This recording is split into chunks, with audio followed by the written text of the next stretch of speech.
celebramos una fiesta, pues, sin la cual pues no existiría el cristianismo, sencillamente, ¿no? Porque nuestra fe es la única religión de un Dios encarnado. No hay otra. Ni siquiera las mitologías. Bueno, las mitologías sí había algo de eso, pero ya en seriedad no. Y la nuestra es la religión de un Dios encarnado. Sabemos ahora de la segunda persona de la Santísima Trinidad, que sin dejar de ser Dios en absoluto, se hizo hombre perfecto. Jesucristo es verdadero Dios y verdadero hombre. Esa es la piedra basilar, la piedra fundamental de toda nuestra fe cristiana. Y así se realiza el proyecto divino de nuestra salvación.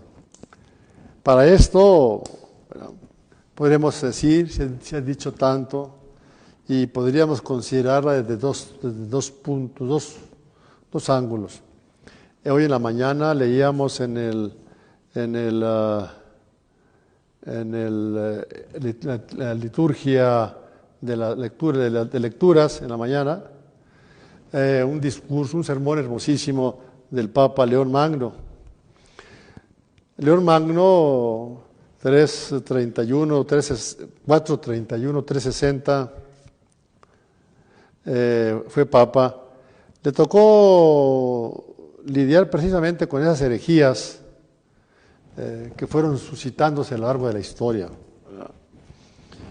Y le tocó con el Concilio de Calcedonia definir el dogma de Jesucristo, verdadero Dios y verdadero hombre, porque las herejías sobre la persona de Jesucristo son fundamentalmente dos: los que dicen que nomás es Dios y los que dicen que solamente es un hombre. Los que dicen que nomás es Dios, pues por ejemplo en la pasión pues no sufrió ni nada, nomás estaba haciéndole al cuento, pero en realidad porque Dios no puede sufrir y menos morir. Entonces, eso no es aceptable, decían unos. Otros decían que no era Dios, pero eso sería lo más vigente. Pero la otra herejía también lo veremos en nuestros ejercicios la próxima semana, en nuestras charlitas, es muy habitual. Nosotros perdemos de vista que Jesucristo es verdadero Dios y verdadero hombre. Y este dogma, vamos a llamarlo en sentido positivo, fue obsesivo para el Papa León Magno, que es el Papa que le dio la consistencia doctrinal, vamos a decir la teológica, a las grandes fiestas litúrgicas. De él nos han llegado nomás unos 120 homilías, sermones de él, y con esos tenemos, bellísimos. Entonces, en la de hoy, que es una carta, de hecho, carta a Flaviano, el Papa le explica a este tal Flaviano el misterio de la encarnación. Comienza así: la majestad asume la humildad, va a jugar con los contrastes, el poder, la debilidad, la eternidad, la mortalidad, y para saldar la deuda contraída por nuestra condición pecadora, la naturaleza invulnerable se une a la naturaleza que es capaz de sufrir, es decir, pasible. Eso quiere decir la palabra pasible, que puede llegar a sufrir. Una de las herejías era que Cristo no podía sufrir porque era Dios. Ese es el peso. Y nosotros, a veces sin saber, andamos muy cerca de esas herejías.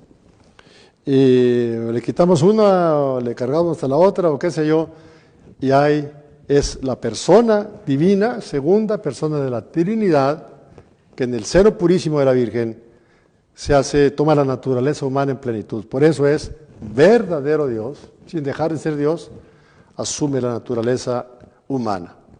De este modo, como convenía para nuestro remedio, el único y mismo mediador entre Dios y los hombres, Cristo Jesús, hombre también él, pudo ser a la vez mortal e inmortal, por la conjunción en él de esta doble condición divina y humana. A veces es fácil, aún para nosotros hoy, estar en cualquiera de estos extremos de las herejías, ¿verdad? Se nos olvida ver a Cristo en la pasión, lo meditaremos desde esa perspectiva, pues con su condición divina, pues no checa muy bien. El que es Dios verdadero nace como hombre, sin que falte nada a la integridad de su naturaleza humana. ¿Qué está diciendo aquí este gran Papa? Está diciendo lo que dice Pablo, la doctrina del apóstol San Pablo, que como nadie comprendió el misterio de Cristo. Es decir, que se hizo semejante a nosotros en todo, menos en el pecado. De ahí en fuera, en todo. En todo, humano como nosotros, menos en el pecado. Conservando la totalidad de la esencia que le es propia, la divinidad, y asumiendo la totalidad de nuestra esencia humana. Ahí se va a ir el Papa contraponiendo esas dos realidades. Aquí está un poquito influido por filosofía, muy bien, absolutamente bien. Y al decir nuestra esencia humana, nos referimos a la que fue plasmada en nosotros por el Creador y que Él asume para restaurarla. Aquí está la finalidad redentora de la encarnación. Por eso esta encarnación, desde que nace Jesús, toda su vida tiende hacia el evento tremendo de la cruz. Esta naturaleza nuestra quedó viciada por el pecado, se dejó engañar por el maligno, pero ningún vestigio de este vicio original hallamos en la naturaleza humana asumida por el Salvador. O sea, su naturaleza humana menos en el pecado. El pecado no tiene parte en él, en absoluto. Él, en efecto, aunque hizo suya nuestra misma debilidad, no por eso se hizo partícipe de nuestros pecados. ¿Qué está haciendo el Papa? Bueno, está desglosando lo dicho por Pablo, semejante a nosotros en todo,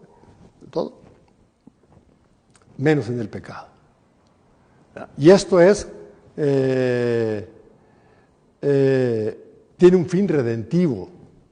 Tomó la condición de esclavo, pero libre de la sordidez del pecado, ennobleciendo nuestra humanidad sin mermar su divinidad, porque aquel anonadamiento suyo, por el cual Él, que era invisible, se hizo visible, y Él que es el Creador y Señor de todas las cosas, quiso ser uno más entre los mortales, fue una benevolencia de su misericordia, no una falta de poder. Hasta ahí vamos perfectamente bien. ¿Qué está haciendo el Papa? Bueno, está presentando una verdad de índole dogmática. Podríamos seguir con el Papa, pero a mí las lecturas de este día nos dan también una magnífica perspectiva. Esto lo meditamos mucho en el tiempo de Adviento, que es el tiempo mariano por excelencia. Hemos leído la profecía de Isaías. Mirad que una virgen está encinta y dará a luz un hijo, etcétera, que ya conocemos, que conocemos muy bien. Pero me parece que la carta a los Hebreos, como palabra de Dios, nos pinta muy bien lo que en realidad el fin redentor de la encarnación. Ahorita estamos parados en este punto. Hermanos, es imposible que la sangre de los animales quite los pecados. Miles de animales se sacrificaban diariamente en el templo. Eso no quitan los pecados. La sangre de machos, de borregos, de chivos, de toros, pues no quita el pecado del mundo. Cristo entró en el mundo y dijo: tú no quisiste sacrificios ni ofrendas, pero me has preparado un cuerpo. No aceptaste holocausto ni víctimas expiatorias. Entonces yo dije lo que está escrito en el libro: aquí estoy, oh Dios, para hacer tu voluntad. El autor de la carta a los Hebreos está utilizando el salmo que hemos leído hoy como salmo responsorial. La encarnación es esa entrada en el mundo, así como la describe teológicamente Papa León Magno, pero con esa, aquí se destaca en esta carta de Hebreos fundamentalmente el valor redentivo. No entró a hacer un tour por la humanidad ni a ver, no, se metió en nuestra historia y sigue metido en nuestra historia. Es más radical. Entonces yo dije, aquí estoy, como está escrito en el libro, aquí estoy, oh Dios, para hacer tu voluntad. Primero dice, no quieres ni aceptas sacrificios, ni ofrendas, holocaustos, ni víctimas expiatorias. Según la ley, esto había que hacer. Después añade, aquí estoy yo para hacer tu voluntad.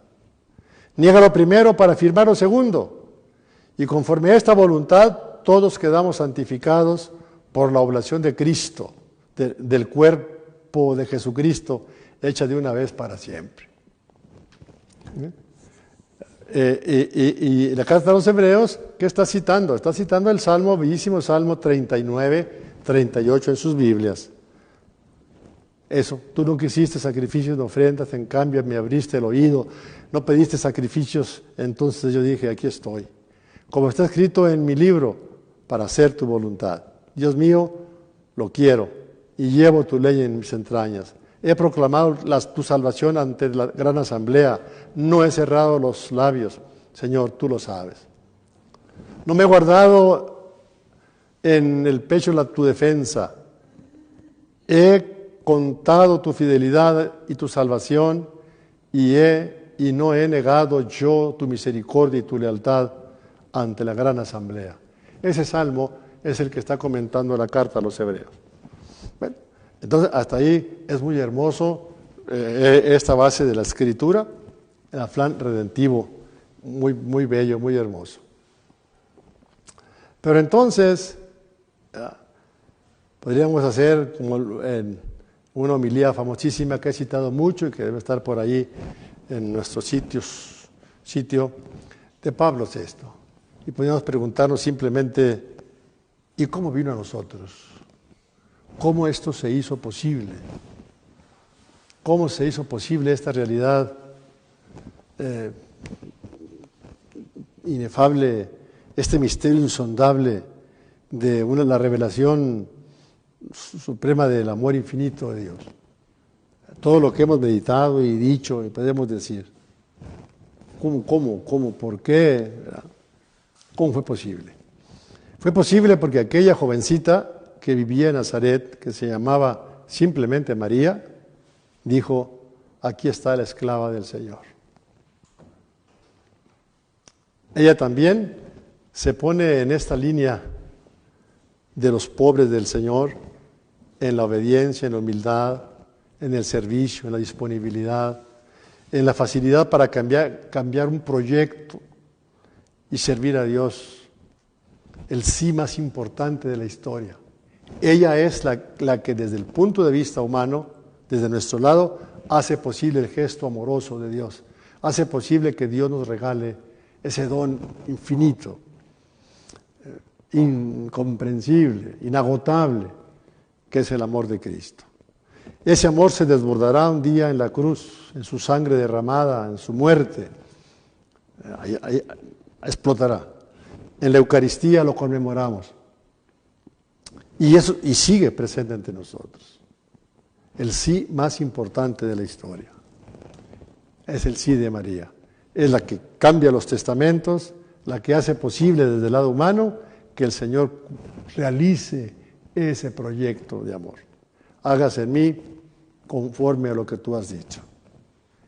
Mejor traducido sería, estoy dispuesto a participar en el proyecto que me presentas. Entonces, no solamente debemos meditar en lo impenetrable del misterio, en lo inefable del misterio, porque podemos balbucear, pero el misterio en sí mismo permanece inagotable, infinito. No lo podemos captar del todo. Sobre todo porque se realiza un proyecto de amor. No es un Dios vengativo, cruel, que venga a exigir sacrificios y sangres y menos de su Hijo.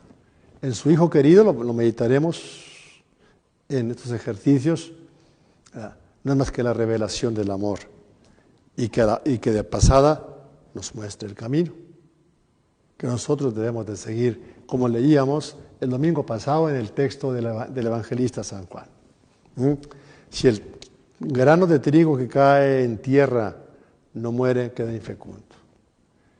Y a su discípulo le dice, el que quiera vivir su vida avaramente, egoístamente, la perderá. Pero el que la odie, dice, Juan cambia los términos, dice, el que la odie en este mundo, la guarda para la vida eterna. Entonces, en esta escena de la anunciación, contemplamos ese amor de Dios que se desborda. Y encontramos a esta tierra virgen, preparada, húmeda, que acoge la semilla, tierra virgen, que acoge la semilla de Dios y brota. ¿Verdad? La justicia, dice el Salmo, mira desde el cielo, y la fidelidad brota de la tierra. María es esa tierra virgen de donde brota la fidelidad de Dios, es decir, en donde Dios cumple su promesa y realiza su deseo de salvación, de amor, de redención por todos nosotros. Y a la vez, obviamente, nos traza el camino.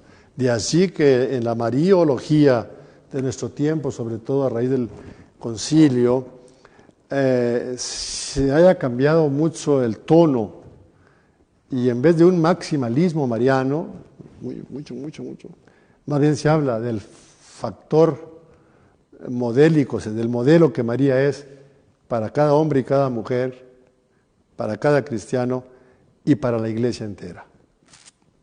Para la iglesia entera. El modelo que ella es, ¿verdad?, de oración, de escucha, de fidelidad, de silencio, de entrega, de servicio, de disponibilidad, ¿verdad?, que acompaña a su hijo desde que lo lleva en su seno, lo da a luz en Belén durante la vida de Jesús, 30 años de vida en familia y hasta llevarlo al pie de la cruz, ¿verdad? Ahí está Stabat Mater, ahí estaba la madre al pie de la cruz. Entonces, bueno, sin este sí, sin ella, no estaríamos hablando. Entonces, ella ha hecho posible